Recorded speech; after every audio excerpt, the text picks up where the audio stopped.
Je me présente, donc Frédéric Salle, professeur d'éducation physique et sportive, brevet d'État et formateur donc, de moniteurs fédéraux. Donc je suis arrivé dans l'académie de Paris, d'Île-de-France, avec l'idée un petit peu de conserver donc ma passion qui est la voile. Lorsque je suis arrivé, il commençait à exister un projet UNSS qui se mettait en place, qui était le Challenge francilien, qu'on va voir par la suite dans les diapositives. Et à côté de ça, il y avait donc cette nouvelle démarche que la Ligue nous avait présentée l'année dernière. Par rapport à ces deux grands pôles, jamais je m'étais dit que à l'intérieur de l'école, je pourrais organiser une formation. Mais grâce à cette nouvelle démarche du monitorat, j'ai commencé à me dire que, vu que c'était plus des gros blocs, je ne sais pas si vous savez comment ça se passe, mais c'était des 3 blocs A2C1, B1 et D1. Donc on pouvait difficilement joindre. Avec cette nouvelle formation de moniteur, qui se passe plus sur une année, c'était plus facile, et c'est là où ça m'a fait tilt, où je me suis dit que sur une année scolaire, on pourrait éventuellement l'intégrer dans le cursus scolaire de nos élèves. Donc, je vais vous présenter un petit peu ce projet qui a été mis en place, et qui est un projet que l'on commence cette année. Donc, je n'aurai aucun résultat encore à donner, c'est juste une indication de travail, et que nous on va mettre en place pour tous les renseignements supplémentaires. Il faudra attendre donc la fin de l'année pour savoir un petit peu comment vraiment ça a réellement fonctionné. Mais on va partir quand même sur cette idée. Donc le challenge francilien, ça existe depuis 2 ans, c'est la 3e année que ça se passe. En fait, les établissements qui veulent inscrire leurs élèves à l'UNSS Voile vont pratiquer une sélection, enfin ils vont pratiquer des entraînements. De ces entraînements-là, on construit une équipe de 5 élèves. 5 élèves qui vont donc pratiquer sur 2 supports différents, le Sprinto et le Sinway. Sur ces 2 supports, il va y avoir des régates pour permettre de sélectionner un établissement, enfin pour commencer à permettre de sélectionner 2 établissements par académie. Donc nous on a 3 académies, on a Paris, Créteil et Versailles. Donc sur ces 3 académies sortiront 6 équipes. L'important, c'est pas uniquement de naviguer sur lac, c'est aussi de naviguer en mer. Donc ces 6 équipes-là vont partir ensuite faire un stage en mer. Objectif pour l'Île-de-France, c'est essayer de justement permettre à certains élèves qui ne connaissent pas la mer de découvrir un petit peu ce que c'est, de goûter à la mer. Et donc j'ai fait les supports d'âme. Et bien sûr, le problème qui se posait par rapport à ça, c'est que on avait donc le challenge a pu exister grâce au CIDIL, qui désormais ne renouvelle pas son action avec nous, donc il va falloir qu'on cherche de nouveaux supports. Pour l'instant, cette activité existe encore fortement grâce à l'UNSS de Paris, donc qui est un fort qui permet de nous apporter donc tout ce qui est budget. Donc de ce challenge-là, on a ensuite à côté cette formation monitorat qui se passe par alternance. Donc l'alternance, où est-ce que ça va être intéressant pour nous en UNSS, c'est que d'un côté, on aura les élèves qui vont être intéressés par cette formation viendront avec nous, enfin viendront avec moi, professeur de PS, donc dans le titre de la formation. Et à côté de ça, je vais travailler donc avec un collègue qui est brevet d'État voile, qui est aussi formateur de moniteur, et sur lequel j'enverrai ces élèves-là pour ce qui est plus la formation en alternance, donc avec un public réel, et non plus un public uniquement scolaire. Et l'avantage aussi de cette nouvelle formation du moniteur, c'est qu'on va pouvoir apprécier tous les acquis et évaluer les compétences tout au long de la formation. C'est-à-dire qu'il n'y aura plus... En fait, ça va être en quelque sorte une formation, une certification qui sera formative tout au long de l'année. Et non plus à chaque fin de semaine, il va falloir avoir le diplôme, la 2C1 ou bien le B1 ou bien le D1. Là, on va pouvoir petit à petit acquérir toutes les différentes unités et permettre de valider ça à la fin de l'année. Donc là, c'est ce contexte qui m'a permis de me dire, voilà, là, ça serait intéressant de proposer à mes élèves, bien sûr à ceux qui auront le niveau, cette formation-là. Donc où est-ce qu'on va s'entraîner? Où est-ce que le challenge se pratique? Donc il se pratique à l'UCP à Delvert sur Marne, et ensuite à Choisy-le-Roi pour Paris-Créteil, Choisy-le-Roi étant donc une base municipale, et à la BNO donc de Verneuil pour Versailles. Donc il y a deux coins, les problèmes géographiques nous obligent à avoir trois structures différentes.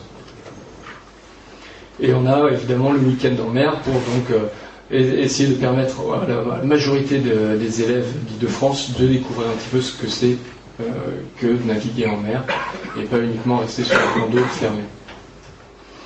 Donc ce week-end en mer nous permet aussi, donc on avait sorti 6 équipes, donc 2 par académie.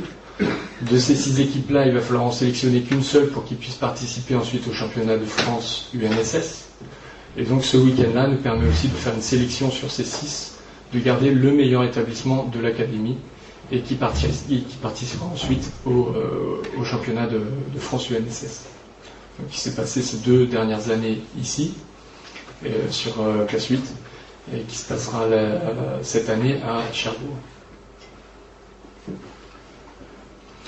Donc, pourquoi intégrer cette formation du moniteur dans le cadre scolaire? Tout d'abord parce que, donc, par rapport à la Ligue, on a vu qu'il fallait essayer de redynamiser un maximum cette formation qui était assez difficile à mettre en place. Cette année, malheureusement, on n'a formé que 4 moniteurs, donc en Île-de-France, ce qui est assez dur pour justement essayer de conserver ce cycle, en sachant qu'un moniteur a une durée de vie de 2 voire 3 ans, quoi. Donc il faut vraiment qu'on essaye de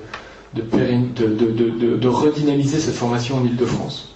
Donc ça, c'était un premier atout par rapport à la Ligue. Donc pourquoi, deuxième chose, donc là je vous en ai déjà parlé, mais c'est pour essayer c'est grâce à cette formation on peut s'inscrire sur du long terme, donc sur une année scolaire sans problème. Donc on n'aura pas besoin les vacances scolaires ne seront plus donc prises pour justement travailler. Là on va pouvoir le faire tout au long de l'année. Tout au long de l'année on va pouvoir faire cette formation-là. Et évidemment pour entretenir la motivation des élèves, donc on est parti la première année avec 18 établissements inscrits, et l'année suivante on est à 14, cette année on est à 10. Donc on voit que c'est en train de chuter les inscriptions à la voile, donc il a fallu qu'on essaie de rebooster un petit peu ça. Donc pour qui cette formation va s'adresser? Donc évidemment, on forme des moniteurs, il faut qu'ils aient le niveau. Donc on va demander à avoir au moins un niveau 5 donc dans les nouvelles petites fiches. Le niveau 5 qui est un niveau confirmé.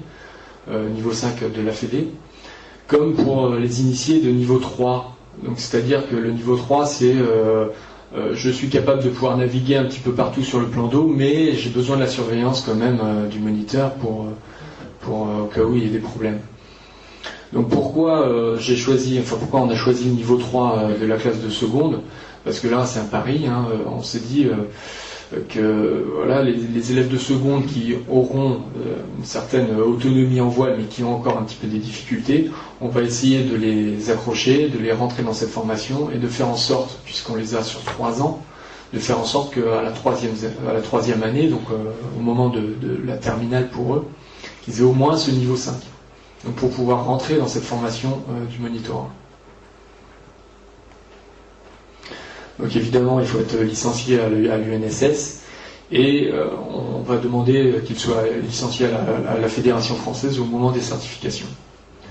Donc ça, il n'y a pas de souci, sauf si, bien sûr, le CTR d'Île-de-France nous a fait un petit clin d'œil, sauf si ce monitorat passe en CQP, ce qui fait qu'on n'aura plus besoin de la licence FFV.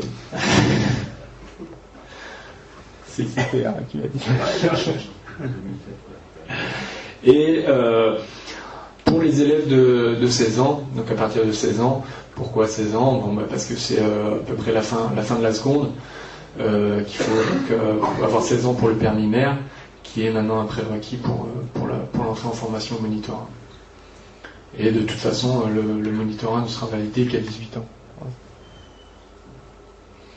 Donc le coût de cette formation, évidemment, on est à l'école, on est dans un contexte scolaire, même si c'est l'UNSS, même si c'est une pratique volontaire des élèves, on reste à l'école est gratuite. Donc l'objectif de l'UNSS, et là c'était un pôle assez important, ça a été de faire participer le moins possible les élèves. Donc les élèves, ils ont une participation quand même, on leur demande quand même 50 €. Pourquoi 50 €? C'est uniquement pour montrer un petit peu une sorte d'engagement. Si c'était gratuit, je pense que les élèves auraient tous demandé à faire cette formation, et il n'y aurait peut-être pas eu de retour, ils se seraient peut-être un petit peu moins engagés. Donc on demande quand même une participation de 50 €. Et évidemment, tout ce qui est frais FFV, on va leur demander aussi. Ce qui est assez faible, c'est le livret, c'est la licence, et puis un chèque de 20 €.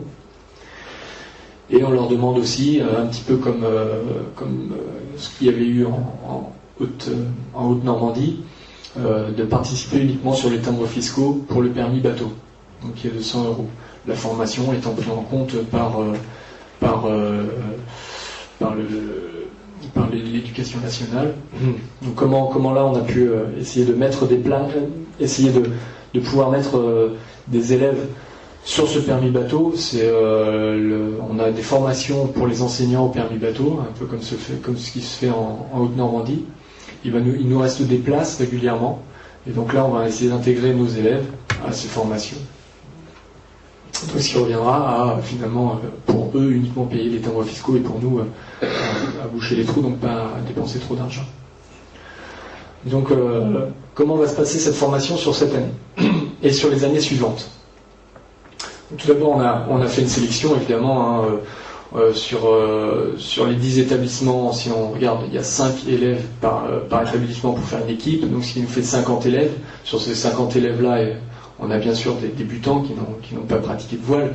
C'est le but, puisque l'UNSS cherche justement à promouvoir et à permettre au maximum d'élèves de pratiquer. Donc sur cette sélection-là, on a quand même, on a fait donc une régate de sélection. Et sur cette régate, de ces 50 élèves, ils n'étaient pas tous présents, mais sur la majorité des élèves qui étaient là, on a fait une sélection de 15 élèves. 15 élèves, c'est vraiment le maximum qu'on pouvait avoir pour essayer de mettre en place cette formation, et surtout pour la lancer, parce qu'on ne sait pas comment vraiment ça va prendre forme et devenir. Donc on a 15 élèves, 3 qui ont le niveau A2C1, donc c'est-à-dire le niveau 5 confirmé, validé par la Fédé. Donc 5 qui au cours de cette régate étaient proches de ces 3 élèves, donc on peut estimer qu'ils ont le niveau 5, et 7 élèves qui valideront de ce niveau technique, voile, donc le niveau moniteur, cette année. Donc c'est-à-dire qu'ils ne pourront pas rentrer dans la formation moniteur, mais par contre on essaie de les garder pour pouvoir justement l'année prochaine leur proposer cette formation. Donc 7 élèves qui ont le niveau 3 et qui à la fin de l'année, donc là c'est un pari, qu'on va essayer d'amener au niveau 5. Pour que l'année prochaine, donc en première, ils s'inscrivent au monitorat. Enfin, ils s'inscrivent vraiment à la formation moniteur, donc à la formation d'animation. Donc on a des prérequis à avoir obligatoirement. Donc le niveau qu'on a vu, qu'on essaiera d'obtenir donc sur 1, 2, voire 3 ans. Le permis bateau, donc on va essayer de faire un week-end, sur le week-end de janvier. Donc là, on l'a vu sur une participation des élèves avec les enseignants de PS qui veulent passer leur permis. Donc le secourisme, c'est un prérequis aussi, c'est l'AFPS. Il faut que pour devenir moniteur, il faut avoir son AFPS. Donc là, on a un avantage dans nos établissements de pouvoir faire passer par l'infirmière l'AFPS.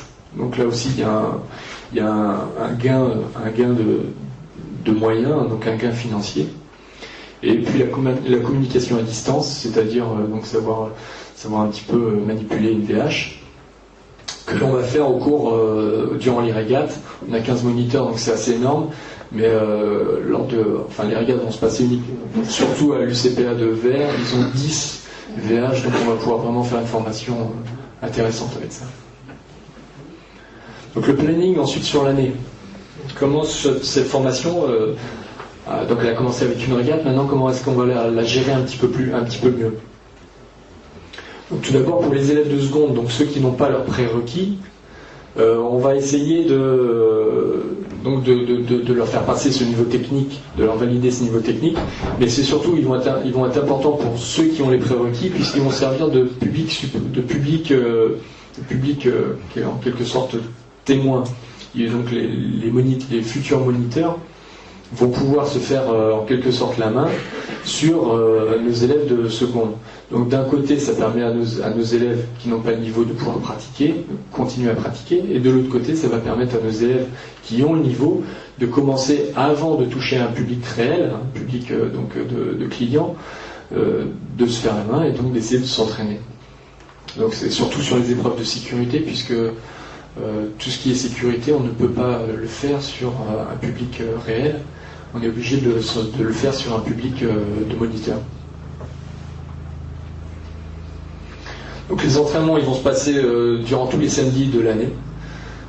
Donc sur 3 heures, on va essayer de les monter à 4 heures. 3 heures parce que c'est le forfait UNSS. Maintenant, on va essayer de pousser un petit peu ça à 4 heures pour justement essayer de faire une pratique encore plus importante. L'UCPA de Vers rouvre ses portes en mars, donc c'est à partir de mars qu'il va y avoir une population client réelle. Donc c'est là où de mars à juillet, donc début juillet jusqu'à la fin de l'année scolaire, durant 2 heures, on va essayer les moniteurs vont pouvoir animer sur ce public-là. En attendant, qu'est-ce que font nos autres élèves? Ils vont aussi pratiquer, eux, de leur côté. Donc, soit en assistant au cours du moniteur, en formation, soit avec des bateaux qui sont mis à leur disposition pour pouvoir justement continuer à progresser. Et un stage ensuite, donc là, on aura un public sur un public de week-end. Donc c'est un petit peu à la demande. Ensuite, on a voulu vraiment faire sur un public réel, un public qu'on prendrait du lundi jusqu'au vendredi. Et donc là, les élèves, les lycéens en formation, prendront un groupe donc pendant les vacances de janvier sur une semaine et essaieront donc de mener le groupe du débutant jusqu'à un certain niveau. Donc une prise en main réelle de ce groupe-là. Donc une organisation par les élèves eux-mêmes, c'est un peu le principe de l'école, c'est prendre en main un peu les choses, essayer d'acquérir une certaine autonomie dans les activités. Et donc là, on va essayer de faire en sorte que les élèves organisent eux-mêmes tout ce qui est régate. Donc les élèves qui soient en formation, surtout, prennent en main les régates. Donc ces régates vont pas uniquement se passer au niveau lycée, on va essayer aussi de leur faire animer un petit peu les régates du collège. Pourquoi du collège? Parce que comme ça, le collège les collégiens vont pouvoir voir que au lycée, la voile se continue, et que surtout aussi, s'ils sont motivés au lycée, on peut éventuellement devenir moniteur grâce à l'UNSS. Donc le volume horaire, bon là c'est un petit peu encore difficile à voir puisque donc ça commence, mais l'objectif c'est donc de faire animer aussi, les moniteurs, donc les futurs moniteurs qui auront tous les prérequis, on va évidemment les faire animer, mais on va essayer aussi de les faire pratiquer. Donc c'est pour ça qu'à chaque fois on peut voir en bleu l'animation sur public moniteur, et ensuite il y a toujours le double en pratique, c'est-à-dire qu'en fait, d'une heure et demie sur une animation à 1 heure et demie sur une pratique. Donc de l'animation, ils vont tout de suite passer ensuite à la pratique, en sachant que les élèves qui ne sont pas encore moniteurs, eux, pratiqueront donc durant les 3 heures. Avec donc bien sûr donc là c'est une répartition sur 3 mois, chaque colonne c'est 3 mois. Donc avec la 3e colonne, enfin le 3e bloc colonne, le 3e bimestre, on peut voir donc là qu'on a intégré le stage public. Donc l'objectif étant de faire 160 heures. Donc sur ces 160 heures, on a vu qu'on a 30 samedis. Ces 30 samedis de 3 à 4 heures, ça nous fera donc du 120 heures. Plus le stage qu'on fera donc je crois que c'était 30 heures le stage. Donc ça nous fera du 150 heures, il nous reste 10 heures. 10 heures, ça tombe sur l'animation des régates. Donc on sera en volume horaire. Il me semble qu'on sera bon. Donc les perspectives, puisque je ne peux pas encore faire des conclusions, puisque ça commence. Donc la perspective, ça va être, donc sur ces 15 stagiaires en formation, j'espère que 8 pourront donc valider le monitorat fédéral.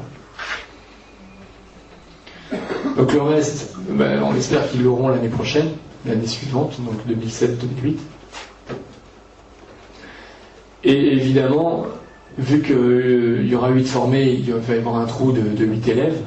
Donc l'objectif étant d'essayer toujours pour essayer de redynamiser cette formation, essayer de redynamiser un petit peu les moniteurs en Ile-de-France, faire en sorte qu'à chaque fois on ait par an au moins 15 élèves inscrits à cette formation.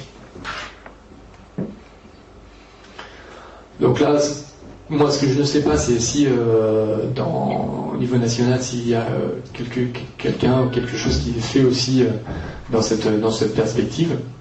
S'il y a d'autres établissements qui ont essayé de mettre en place une formation comme ça, donc là c'est un peu une demande de ma part. Est-ce qu'il y a ou pas déjà des formations qui existent? Je sais que dans d'autres activités, oui. Maintenant en voile, je ne suis pas au courant. Donc là, si jamais vous pouvez m'interpeller à la sortie du colloque pour me dire moi aussi je fais ça, ou moi je connais quelqu'un qui fait ça, c'est intéressant justement pour pouvoir faire des échanges et voir un petit peu si on ne peut pas justement mettre en lien nos données. Et évidemment, vu que donc le CIDIL ne participe plus à cette organisation, étant donné que donc l'UNSS va bien sûr, là pour l'instant il est très, très motivé par ça, mais à un moment il va avoir du mal. Donc là on va demander aux établissements de plus en plus une participation dans tout ce qui est transport, etc. Et c'est là où il me semble intéressant de trouver à chaque fois des nouveaux partenaires. Donc voilà, je vous remercie de votre attention.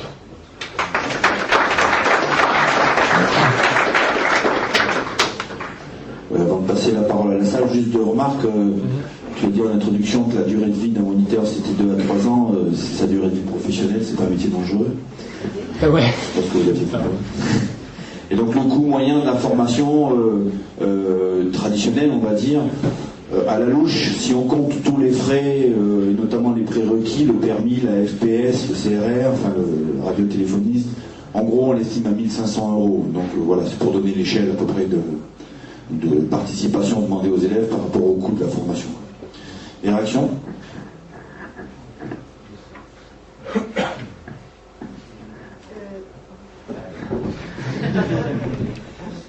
Juste un détail que j'ai pas bien compris, les 160 heures, c'est sur une année scolaire ou sur 2 années scolaires? C'est sur une année scolaire. C'est sur une année scolaire, c'est-à-dire que donc on a 30 samedis, 30 fois 4 heures, ça nous fait 120 heures. 120 heures de pratique, plus le stage à Pâques pendant les vacances de Pâques, donc qui nous rajoute une trentaine d'heures, et donc le reste étant sur l'animation de régate. Donc oui, c'est sur l'année. Donc ça demande un engagement de la part de l'élève très important. Mais l'avantage qu'on a au lycée, c'est que les lycéens, du moins en Ile-de-France, je pense que c'est aussi un peu les adolescents en général, ils sont motivés parce que d'une part, grâce à ce monitorat, on leur donne une responsabilité. Donc prendre en main un groupe, pour eux, c'est super. Prendre en main en plus leurs copains, c'est encore mieux. Donc il y a, par rapport à ce que j'ai vu là dans les régates, il y a quand même entre tous les élèves, il y a des échanges et des motivations qui font que tous les samedis sont là pour l'instant. Donc maintenant, peut-être que les conditions climatiques cet hiver vont commencer à les pénaliser, mais j'ai pas cette impression pour l'instant. Donc c'est que des perspectives, mais pour l'instant, vraiment, il y a une dynamique qui s'est créée grâce justement à leur volonté de prendre des responsabilités, d'être avec leurs copains, qui est forte justement pour les lycéens, contrairement aux collégiens, et qui justement est fort dans ce type de formation. Et si au terme des 160 heures prévues sur une année, ils sont non validés, comment ça se passe? C'est-à-dire que s'ils n'ont pas validé toutes les unités, s'ils n'ont pas validé toutes les unités, donc il y a 9 unités à valider. Là, je pense que Richard pourra évidemment mieux vous en parler de cette formation. Mais il y a 9 unités à valider. Si jamais sur cette année ils en valident 4, évidemment que l'année suivante ils pourront en valider 5. Donc ça, c'est justement l'avantage qui est offert là par la nouvelle formation du moniteur. Et si jamais ils sont en terminale, qu'ils en valident et qu'il en reste 2 à valider, il est évident que juillet-août, certains clubs vont pouvoir leur dire moi je te valide tes 2 unités qui te manquent. Donc d'un côté c'est ça qui est intéressant. C'est vrai que j'ai oublié de préciser que les élèves que j'ai en formation, ce sont des élèves qui ont donc un certain niveau. On a vu un 2C1 et puis il y en a 5 qui collent derrière en régate. Mais par contre, ce sont des élèves qui jamais n'auraient pensé venir à une formation moniteur ou qui n'auraient jamais pensé devenir moniteur. Donc c'est quand même intéressant.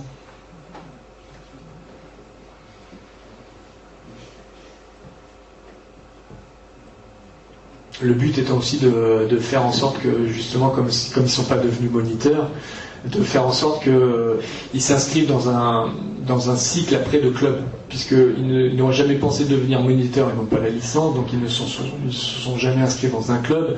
C'est un peu les héritiers qu'on a vus, c'est un peu ceux qui sont pratique familiale, pratique amicale, etc. Donc jamais ils avaient pensé à venir dans un club, surtout en Ile-de-France. Donc là, l'avantage, c'est qu'en les formant moniteurs, peut-être qu'ils vont se rattacher de plus en plus à un club par la suite. De toute façon, ils seront obligés puisque c'est le club qui va proposer l'emploi. Donc c'est pas un CQP, peut-être juste pour préciser les aspects réglementaires, qui signe le document, est-ce que la Ligue est impliquée dans la validation de l'information, pour expliquer concrètement qui doit se mettre en contact avec qui pour que ça puisse être possible si ça intéresse quelqu'un dans la salle. C'est-à-dire que comment dire, est-ce que tu as fait ce projet tout seul dans ton coin ou est-ce que tu as l'aval de la Ligue ou comment ça se passe quoi? Non, on a fait ça, on a mis cette formation a été mise en place par tous les formateurs de moniteurs en Ile-de-France. C'est pour ça qu'on a trois lieux d'entraînement. C'est pour ça qu'il y a Versailles, il y a Créteil et puis il y a l'UCPA. Donc ça a été un lien fort et une demande forte de la Ligue de mettre en place cette formation, quoi. Donc ça reste un diplôme fédéral, donc il faut vous rapprocher forcément de l'institution fédérale pour pouvoir valider la formation. Ça coule de source, c'est eux qui signent le diplôme au fin du compte, puisqu'il y a un jury paritaire qui se met en place pour valider le diplôme. C'est pas non plus le prof de PS qui tout seul valide la formation. Il y a une soumission à un jury fédéral donc de l'ensemble des certifications pour valider la formation. Donc voilà, vous n'êtes pas livré à vous-même, mais en même temps vous avez une instance de contrôle, j'ai envie de dire. C'est le jeu du paritarisme là pour le coup. Est-ce une découverte d'autres supports? Alors la formation moniteur actuelle, donc la nouvelle formation, c'est plus sur un support. C'est donc multi-support. Donc c'est planche à voile, dériveur et catamaran. Donc nous on fait sur les 3. Donc là c'est plus par rapport au lieu d'entraînement. Le CPA est spécialisé dans les katas, a choisi sur la municipalité, ils sont spécialisés dans les dériveurs.